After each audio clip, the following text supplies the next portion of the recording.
check out a kettlebell swing. So definitely a just fundamental exercise with this equipment here, the kettlebell. That's set up with a slightly larger than shoulder width stance, so maybe hip width, so a little bit wider, nice strong foundation down south. The approach here with our feet, let's try and picture if we're standing on a piece of construction paper. Let's pull it apart. So that's going to reinforce our knees shooting out. That's going to reinforce the weight on the blades of our feet, weight on our heel dispersed evenly throughout the foot. And then as we set up, we're going to be about 4 or 5 inches behind the kettlebell. So as opposed to having it directly below us, then we need to start the swinging motion on our own.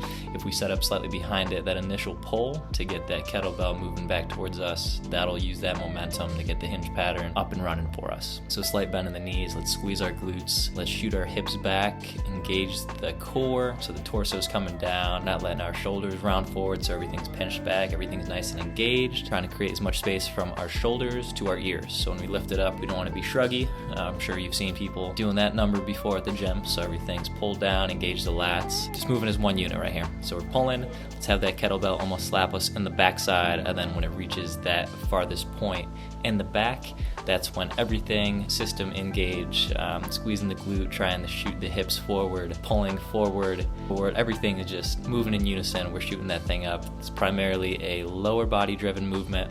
So if you are feeling a little bit of burn in the shoulders, let's try and get away from that upper body. So what I like to coach people is T-Rex arms, have your dinosaur arms. So I'm sure you've seen people doing the high pull and everything's going way up, but you are going to be using those shoulders in front and taking away from the movement pattern of using the glutes, using the hamstrings, using the erectors.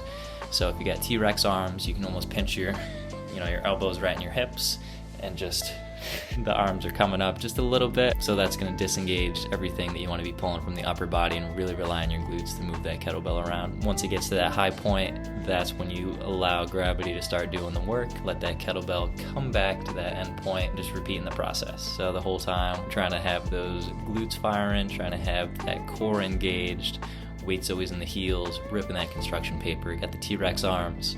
So check all those boxes, and that's a kettlebell swing.